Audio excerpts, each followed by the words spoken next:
Según León Duguí, la ley es la manifestación por excelencia de la soberanía. La ley era un mandato del soberano. Como tal, la ley no podía ser injusta y se imponía sin ninguna reserva ni restricción.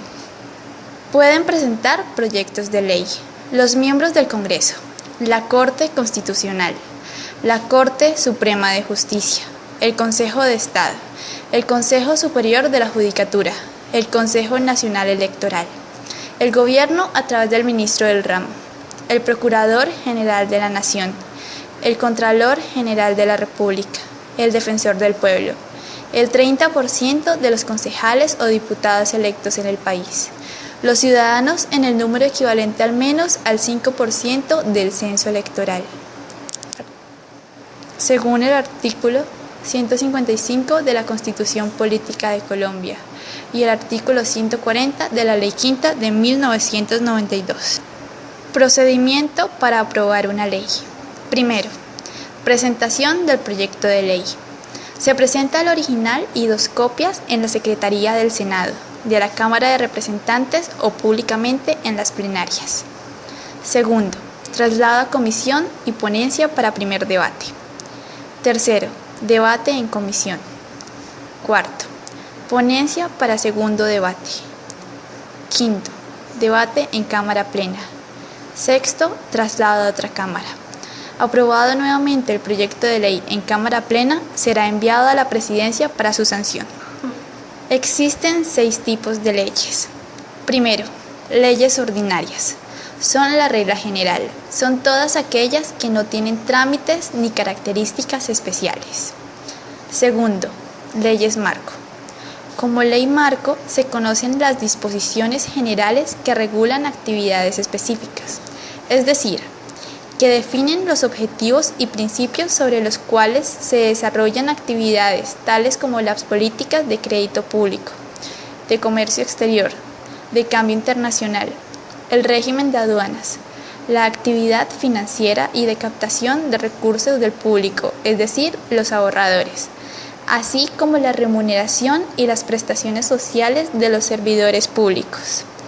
Estas leyes señalan las reglas o principios generales de cierta materia y deja a la potestad del presidente de la República la estructuración o normatización del asunto. Leyes de intervención. Establecen límites a la libertad económica consagrada en la propia Constitución política, en particular en relación con la utilización del suelo, los recursos naturales y la protección del patrimonio cultural. Cuarto, leyes de facultades extraordinarias. Son leyes mediante las cuales se traslada al presidente de la República facultades propias del Congreso de la República. Solo pueden ser presentadas por el Gobierno Nacional. No existe iniciativa parlamentaria. No se pueden emplear para modificar códigos, leyes estatutarias, leyes orgánicas, crear servicios administrativos ni técnicos de las cámaras, ni para decretar impuestos. Quinto, leyes orgánicas. Son leyes que determinan la forma en que el Congreso debe desarrollar su actividad legislativa. Regulan las materias de reglamento interno del Congreso, normas sobre preparación, aprobación y ejecución del presupuesto y el Plan General de Desarrollo. Requieren la mayoría absoluta de los miembros de una y otra Cámara para su aprobación. Sexto, leyes estatutarias. Son leyes para temas específicos señalados en la Constitución política, como por ejemplo, derechos y deberes fundamentales de las personas y recursos para su protección.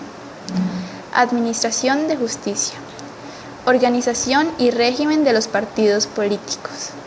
Estatuto de la oposición y funciones electorales. Instituciones y mecanismos de participación ciudadana y estados de excepción. Para su aprobación, modificación o derogación requieren de la mayoría absoluta de los votos de los miembros del Congreso y deberá efectuarse dentro de la misma legislatura previa revisión por parte de la Corte Constitucional para determinar la constitucionalidad del proyecto.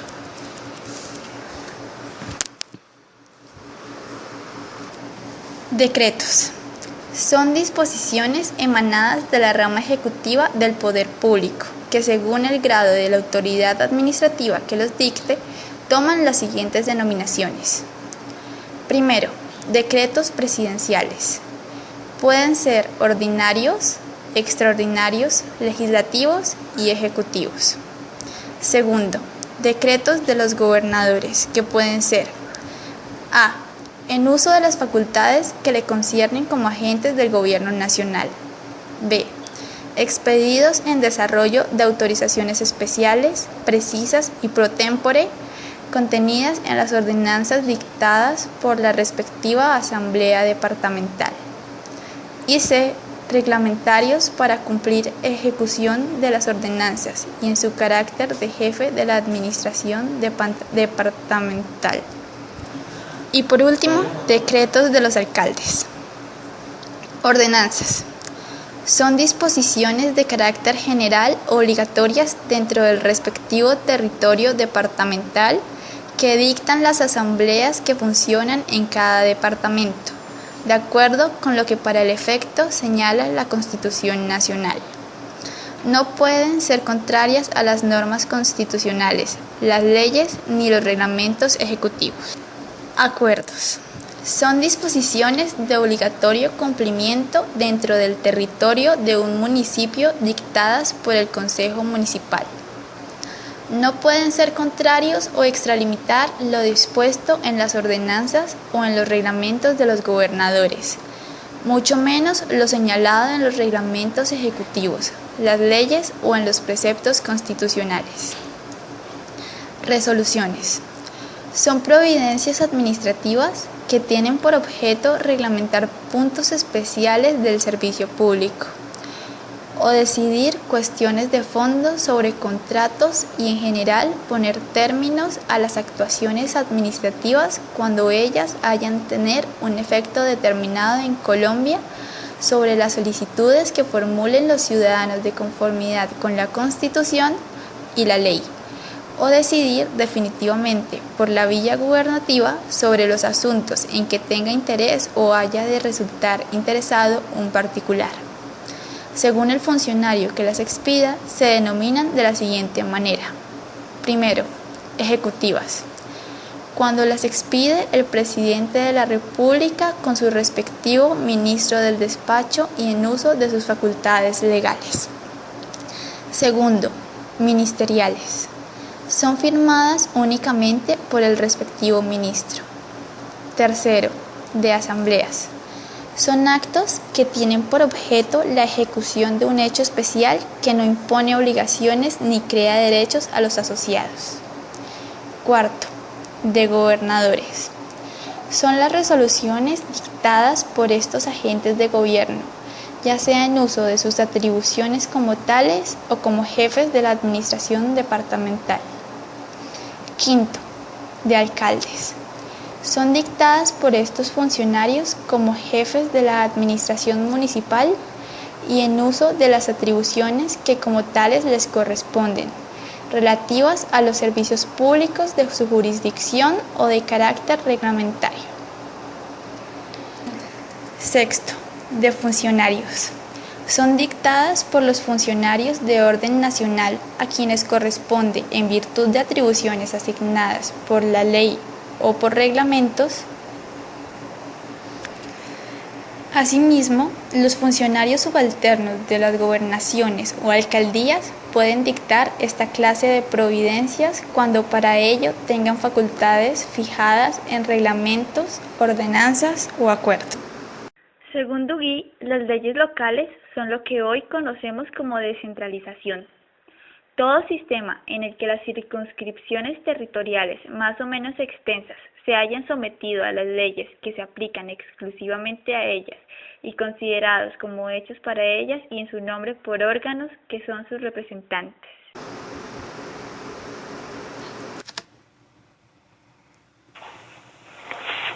Descentralización. La descentralización es una forma de organización administrativa propia de los estados de forma unitaria, que atenúa la centralización, permitiendo la transferencia de competencias a organismos distintos del poder central, que adquieren autonomía en la gestión de las respectivas funciones. No obstante, esta transferencia no implica la ruptura total del vínculo entre el poder central y la entidad descentralizada, sino que, en aras de garantizar el principio de coordinación que gobierna la función administrativa, dicho vínculo permanece vigente a través del llamado control de tutela, existente en nuestra organización administrativa respecto de los entes funcionalmente descentralizados, con definidos perfiles jurídicos desde la reforma constitucional y administrativa operada en 1968. Tipos de descentralización. La descentralización administrativa consiste en el otorgamiento de competencias o funciones administrativas a personas públicas diferentes del Estado para que las ejerzan en su propio nombre y bajo su propia responsabilidad.